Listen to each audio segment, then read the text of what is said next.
Assalamualaikum warahmatullahi wabarakatuh. Cici dan puan-puan, kita berada di podcast perdana Ruang Lapang. Ruang Lapang merupakan ruang tempat berbual, tempat berdiskusi, tempat berdialektika mengenai isu atau topik yang sedang aktual atau viral di Kepulauan Riau, khususnya di Kota Batam. Tamu Ruang Lapang kita hari ini adalah seorang mantan jurnalis, 12 tahun menjadi wartawan bisnis Indonesia. Kemudian beliau menempuh studi yang cukup lama. Setelah menamatkan kuliah doktoralnya, sekarang menjadi dosen pengajar di Universitas Internasional Batam dan juga baru saja ditunjuk oleh Menteri Keuangan sebagai local expert keuangan makro dan fiskal di Kepulauan Riau. Kita sambut tamu Ruang Lapang kita pada edisi podcast perdana kali ini, Bung Siono Saputro. Halo, assalamualaikum warahmatullahi wabarakatuh. Waalaikumsalam. Apa kabar, Bung Ramon, Amit. Sehat selalu ya? Alhamdulillah. Alhamdulillah. Harus sehat karena pria berambut putih harus dituntut lebih sehat dari pria-pria yang lain.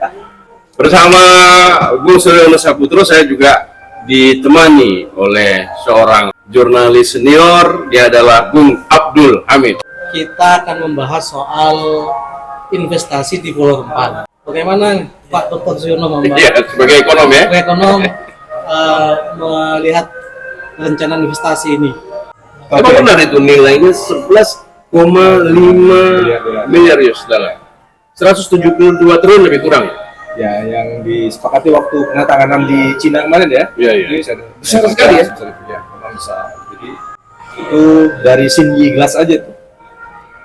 Itu di luar dari pengembangan kawasan lain. Jadi Rempang itu kalau yang saya baca, saya belum baca detail profil investasinya, tapi saya baca selain untuk hilirisasi industri, itu kawasan itu juga untuk kawasan pariwisata, residensial, kemudian kawasan komersial. Jadi kawasan terintegrasi. Jadi kawasan terintegrasi itu nanti dibagi-bagi, 17.000 itu nanti sebagian untuk industri, sebagian untuk pariwisata, untuk hotel, resort, villa, untuk residensial, untuk perumahan, dan apartemen, dan untuk jasa perdagangan. Bahkan konon disebut terbesar nomor 2 di dunia. Ya, untuk hilirisasi yang saya tahu itu yang terbesar selain yang di Cina. Jadi memang Xinyi ini kalau yang saya baca, dia memang memilih Indonesia itu karena memang kita punya cadangan pasar besar. Itu Kementerian Industri itu mencatat itu sekitar 2,1 miliar ton di Indonesia. Paling besar itu ada di Kalimantan, kemudian ada di Bangka Belitung. Untuk Sumatera ini Bangka Belitung terbesar. Itu Di bahan mentahnya. Itu pasir kuasa. Kemudian di Kepri itu ada di Lingga, Natuna. Jadi saya nggak tahu, mungkin alasan memilih Rempang mungkin karena kedekatan, dekat dari Lingga dan dekat juga dari Bangka Belitung, dan juga mungkin akses dan kedekatan dengan Singapura mungkin ya salah satu faktor strategis Rempang sehingga dipilih. Atau mungkin juga lanjutan dari kontrak yang sama pada tahun 2004 yang lalu ya? Ya, karena ya kalau kita setback sejarah, 2004 itu memang yang kita tahu kan memang Rempang untuk kawasan wisata awal. Tidak ada industri. Itu gagal karena beberapa hal. Kalau saya melihat ini kali ini Tommy nggak boleh gagal. Ini harus ada nih. Kan itu nggak boleh gagal lagi.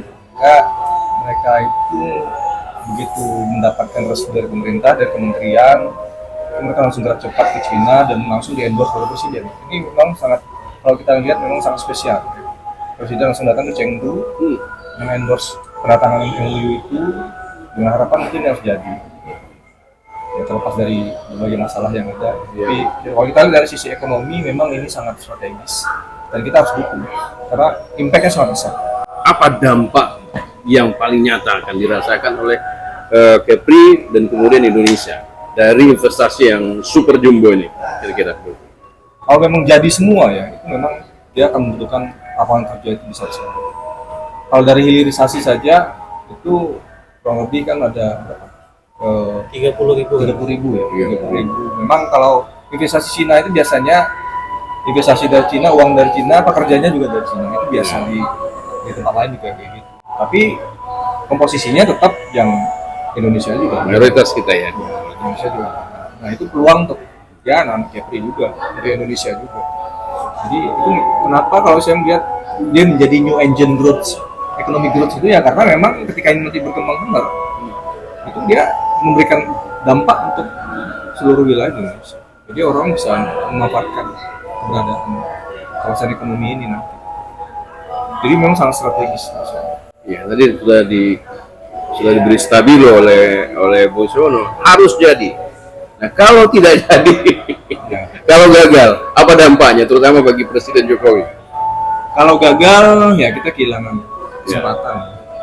Karena Xinyi ini selain ke Rempang dia sudah menjajaki Bangka Belitung. Dia sudah datang ke Bangka Belitung. Bangka Belitung itu ada sekitar 800 juta ton hasil kuarsa potensi. Dia udah pernah datang. Dia udah menjanjikan investasi sekitar 7 miliar dolar. Xinyi. Tapi tidak jadi. Belum tahu. Itu tahun 2022 yang lalu tuh. 2020. September tahun lalu lah. Mereka sudah lihat ke sana, sudah melihat potensi yang ada di Bangka Belitung. Tapi kemudian lebih memilih Rempang.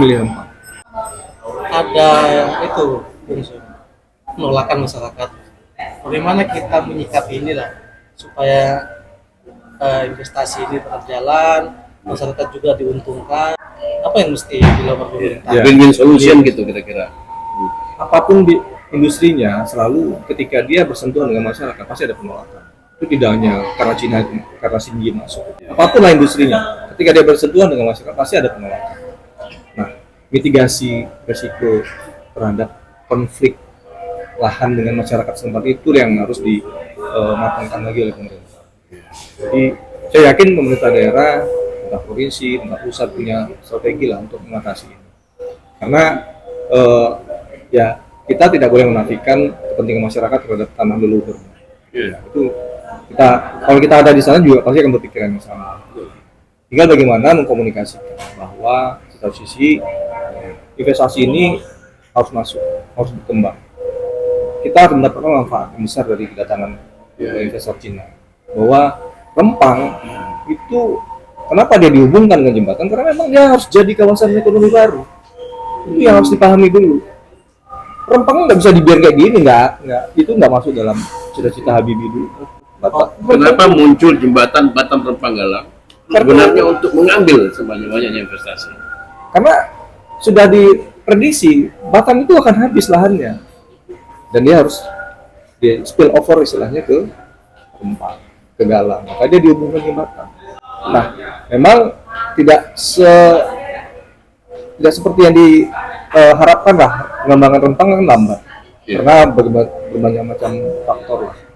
Sehingga jadi status quo dan akhirnya secara sporadis lahan itu dikuasai oleh pihak-pihak tertentu. Dan ini sebenarnya menyulitkan juga bagi investor ke depan gitu ya. Nah, dengan masuknya harta geraha ini ke sini menguasai lahan dengan konsep investasi dan pengembangan kawasan baru, kita sih berharap cita-cita mengembangkan Rempang sebagai pusat pertumbuhan ekonomi baru bisa terrealisasi. Selanjutnya setelah Rempang masuk, saya yakin kalau ini jadi itu di belakang Xinyi itu bisa banyak lagi investor dan bisa banyak mengerek investor yang lain. Pasti mas, karena dia akan bawa teman-temannya. Biasanya kayak gitu, sini bagus nih investasinya, dia akan bawa masuk nanti investasi pabrik yang lain dari sektor properti yang lain, pasti akan, dan nanti geser lagi ke Galang. Nah jadi konsep bagaimana mengatasi konflik dengan masyarakat ini itu nanti bisa diadopsi dengan bagaimana nanti mengatasi kondisi yang sama di Galang. Nah makanya ini betul-betul hati-hati menyikapi. Kenapa harus menjelang tahun politik ya? Itu tiba-tiba mencuat. Kebetulan di momentumnya sama. Karena yang ditunggu oleh pihak MEG ini adalah status lahannya. Itu yang ditunggu-tunggu. Ketika mereka mendapat penyerahan hak pengelolaan dari pemerintah, itulah dia bisa jual. Ini lahan udah punya kami nih. Oke, kalian mau masuk sih. Jadi momentumnya aja yang kebetulan sama. Kita nggak tahu, bisa saja misalnya si izinnya diberikan pas bulan Februari 2024 ya. Sebenarnya momennya aja. Tapi lebih bagus sekarang ya daripada pas pada saatnya. Nah, Itu malah lebih semakin- susah lagi, lebih menguras energi lagi. Dan kalau saya melihat kenapa Presiden Jokowi sangat berkepentingan, karena eh, ini mungkin masa keberhasilan pemerintahan Jokowi ya, ketika mereka berhasil menghilirisasi beberapa sektor industri. Karena target Jokowi kan bagaimana hilirisasi di pertambangan, di mineral, kemudian di migas, dan di agro itu bisa dimulai. Dan nikel sudah dimulai, dan itu berhasil meng-create lapangan kerja, kemudian menggenerate investasi, memberikan devisa, memberikan dampak terhadap pendapatan negara, dan konkret manfaatnya yang diterima oleh pemerintah.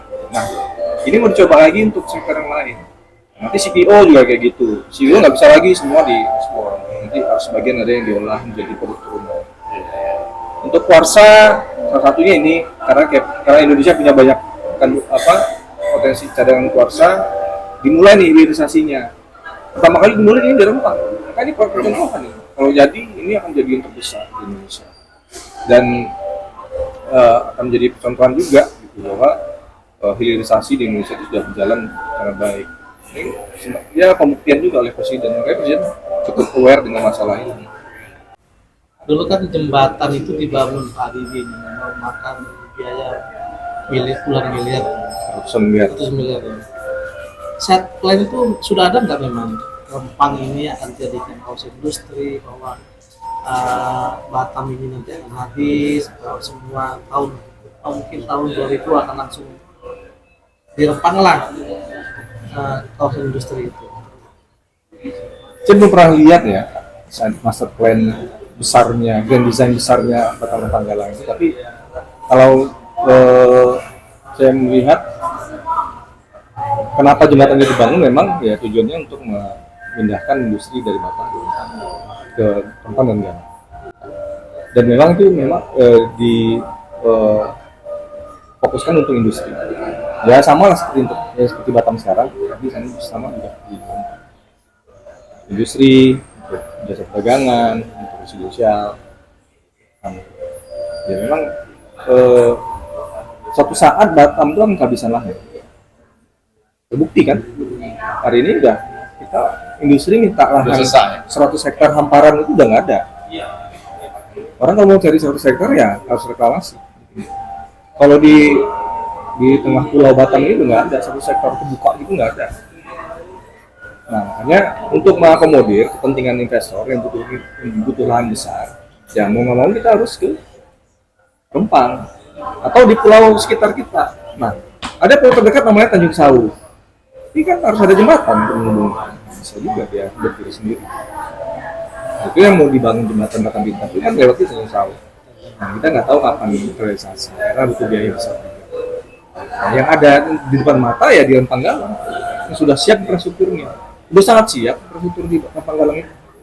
Dan problemnya sekarang memang status lahan. Status lahannya dan penguasaan lahan oleh PT. Dan itu tumpang tindih ya, macam-macam inilah.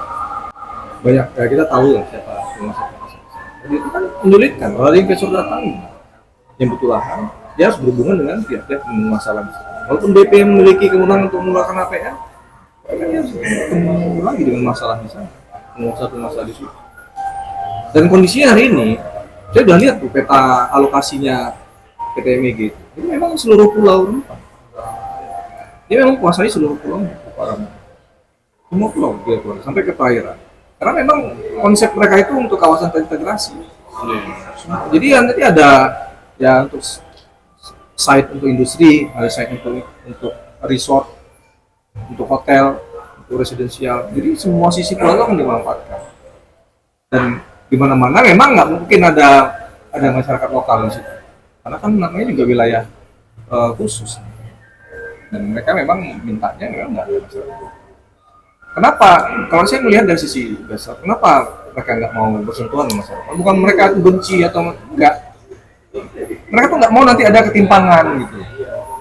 Masyarakat lokalnya di situ tinggal seperti di rumah yang sekarang, tinggal di pinggir pantai dengan aktivitasnya sekarang. Sementara di sisi lain ada uh, Industri mega. industri, ada hotel, ada mungkin WNA yang datang di situ yang menempati itu kan terlihat kesenjangan itu yang mungkin mereka.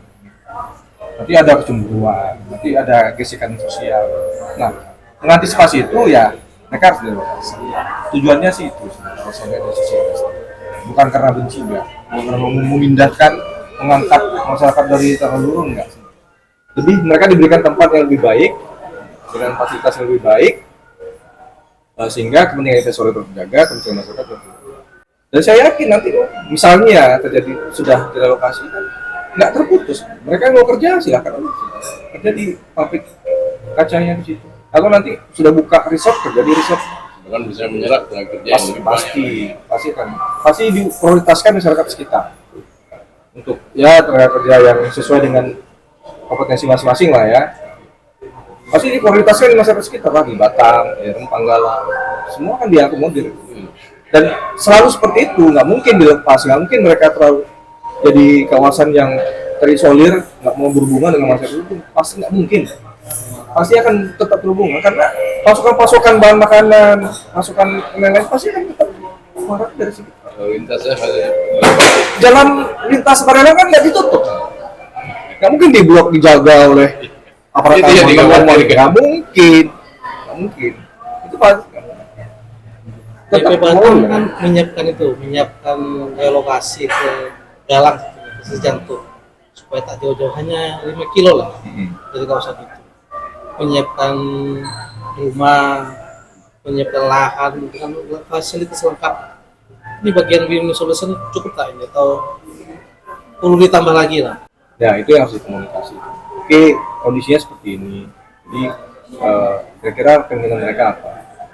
Ini kan kalau saya melihat mungkin ini berkadung, mungkin mereka kecewa, mungkin cara pendekatannya mungkin tepat, sehingga kalau saya lihat sih setakat ini mereka masih menolak untuk relokasi. Walaupun ya saya nggak tahu ya bagaimana tim pengawasan di sana bekerja, bagaimana pendekatan ke masyarakat. Yang saya dengar sih begitu sudah ada yang sudah. Mungkin ini yang harus diperbaiki lah, mungkin harus diubah pola pendekatannya. Ya seperti sampaikan tadi, ini nggak boleh nggak jadi, karena kita juga ingin melihat kalau Rempang itu khususnya dan Galang itu ke depan itu pada waktu mungkin 5-10 tahun ke depan dia udah jadi kawasan ekonomi baru, pasti akan menguntungkan, pasti melihat. Kemudian ya tadi tenaga kerja, investasi ya udah pasti. Yang saya pengalaman saya kalau berhubungan dengan investor ya ada istilahnya namanya anchor investor lah, investor utama kita undang masuk ketika dia lihat kondisi dan kayaknya ini punya potensi yang besar, dia akan ajak selalu gitu. Dia akan ajak untuk menggarap sektor-sektor yang lain. Apalagi kalau skala Arta Graha bukan kaleng-kaleng kan, itu pasti dia udah punya target siapa aja investor yang bisa masuk, yang akan dia bawa. Dia akan jadi Rempang ini ya pertemuan sebagai next destination-nya si Arta Graha untuk pengembangan investasi baru mereka juga, portofolio baru mereka juga. Jadi ya menurut saya bagi mereka ini juga strategi juga dan juga harus jadi gitu.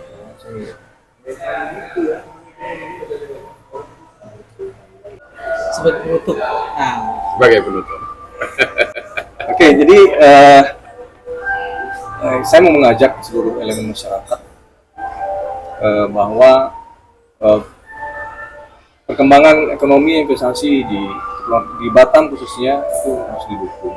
Apapun kondisinya kita harus didukung karena akan memberikan manfaat besar untuk masyarakat. Dan akan selalu ada konflik dengan masyarakat setempat apapun jenis industri, dan itu yang harus diselesaikan, dicari solusinya secara lebih bijaksana oleh pemerintah supaya masyarakat tempatan yang ada di sekitar wilayah investasi itu juga diuntungkan oleh keberadaan industri itu dan mereka tidak merasa dipinggirkan dan terbuang. Nah ini yang harus dicarikan solusi yang baik sehingga akhirnya sama-sama pihak sama-sama senang dan investasi bisa masuk dan ekonomi Batam bisa berkembang lebih baik ke depan. Oke, terima kasih Bung Yono sudah mau berbagi optimisme kepada kita semua. Dan Jiji dan puan-puan, sampai di sini dulu edisi perdana kita. Sampai bertemu lagi di ruang-ruang lapang yang lainnya. Bila taufik wal hidayah. Wassalamualaikum warahmatullahi wabarakatuh.